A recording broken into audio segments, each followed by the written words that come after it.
बरेली में 26 तारीख को ये हिंसा के मास्टरमाइंड मौलाना तौकीर रजा के करीबी और बवाल के आरोपी वाजिद का जो पूरा बारात घर है वो पूर्ण रूप से अब जमींदोज कर दिया गया। सामने में तस्वीरें दिखाऊं, देखिए मलबा ही मलबा दिखाई देगा। कल से लगातार यहाँ कार्रवाई की जा रही थी और 3 से 4 पॉकलैंड और जो जेसीबी की बड़ी मशीन थी उसके साथ यहाँ कार्रवाई की गई थी और पूरी जो कार्रवाई जो है अब समाप्त हो चुकी है। जो बारात घर है उसके लिए जमींदोज कर दिया। दरअसल बता, जिस तरह से 26 तारीख के लिए बरेली में बवाल हिंसा हुई थी उसकी पूरी साजिश मौलाना तौकीर रजा ने इसी बारात घर में 19 तारीख को रची थी और जो युवा थे उनके लिए तकरीरें दी थी, उनको भड़काया था और हिंसा करने की पूरी प्लानिंग की गई थी। और 12 मुकदमे में से वाजिद जो है 12 ही मुकदमे में इसके लिए नाम दर्ज किया है। ये फरार है।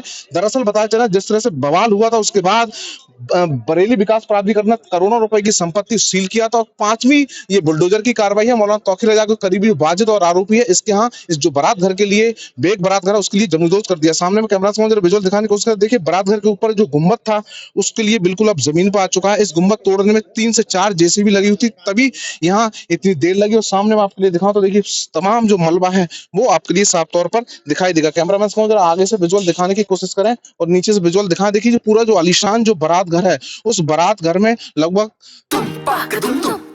अरे श्रीमती जी कुछ तो सस्ता लो, बचत करो। नहीं श्रीमान जी, सब बढ़िया लो, रहने दीजिए। इसमें क्या खास बात है? थोड़े में ज्यादा स्वाद, यही तो है इसकी खास बात। वाओ मामा, क्या स्वाद है। अरे मेरे राजा, राजा और मसाला। 12 से 14 जो कमरे थे वो बने हुए थे और पूरा 2 मंजिला जो बारात घर है वो आलीशान बना हुआ था। तो कल से ही यहाँ बुलडोजर की कार्रवाई चल रही थी, भारी सुरक्षा बल के लिए तैनात किया गया। सामने आपको विजुअल अभी दिखाऊं, देखिए 3-3 4-4 जो जेसीबी और पोकलैंड जो मशीन है वो अभी भी यहाँ दिखाई देंगे। पूरी कार्रवाई हो चुकी है। अब जो मशीनें जो हैं वो वापस जा रही हैं। एक बार मैं आपके लिए गुम्बद दिखाना चाहूंगा। देखिए ये गुम्बद था इस बारात घर के ऊपर बना हुआ था और आलीशान दरवाजे थे, खिड़कियां थी, विंडोज थे और उसी के साथ साथ यहाँ तमाम जो ऐसी एसी थी वो इस पर लगी हुई। तो देखिए ऊपर मैं दिखाऊं तो पीछे का जो हिस्सा है वो बिल्कुल ही टूटा हुआ आपके लिए दिखाई देगा और जमीन पर दिखाऊं तो देखिए यहाँ मलबा ही मलबा दिखाई देगा। सामान यहाँ पर पड़ा हुआ है। मैं कैमरा से जरा पीछे हटें और मुझे भी फ्रेम में लेने की कोशिश करें और मैं इधर से आपके लिए दिखाने की कोशिश करूंगा। देखिए यहाँ पर भी तमाम जो मलबा है वो साफ तौर पर दिखाई देगा। तो बरेली हिंसा में 26 तारीख की जो हिंसा हुई थी उसका मास्टरमाइंड मौलाना तौकीर रजा था और उसी का ही करीबी और स्त्री के साथ साथ जो वाजिद जो है प्रॉपर्टी डीलर था। इसने 600 वर्ग मीटर में इस बारात घर के लिए बनाया था।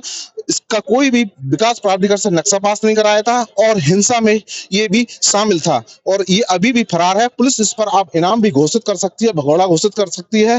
तमाम जो मुकदमे दर्ज हुए थे 12 मुकदमे उनमें सभी मुकदमे में इसके लिए नाम दर्ज किया है। तो कहीं ना कहीं बरेली में हिंसा के बाद बुलडोजर की कार्रवाई जारी है। मौलाना तौकीर रजा के 5वीं करीबी और आरोपी जो वाजिद है उसके यहाँ बुलडोजर कार्रवाई की गई। इसके लिए 600 वर्ग मीटर का पूरा जो बारात घर है इसके लिए बिल्कुल ही जमींदोज कर दिया है। 500 के आसपास, 500 करोड़ के आसपास इसकी कीमत बताई जा रही है और इसके लिए बिना ही नक्शा पास किए इसके लिए बनाया गया था। तो साफ तौर पर देख सकते हैं कि इसके लिए किस तरह से यहाँ पर जमींदोज किया गया है। पूरा ही बारात घर है उसके लिए यहाँ पर जमींदोज कर दिया है। तो कहीं ना कहीं बरेली में जिस तरह से हिंसा हुई, सवाल हुआ, उसके जो आरोपी था वाजिद उसके बारात को लिए अब यहाँ पर जमींदोज किया गया है। 2 दिन की कार्रवाई के बाद इस बारात घर के लिए गिरा दिया। कैमरा नितिन के साथ मनवीर सिंह, TV9 भारत बरेली। अरे श्रीमती जी कुछ तो सस्ता लो, बचत करो। नहीं श्रीमान जी, सब बढ़िया लो, रहने दीजिए। इसमें क्या खास बात है? थोड़े में ज्यादा स्वाद, यही तो है इसकी खास बात। वाओ मामा, क्या स्वाद है। अरे मेरे राजा, राजा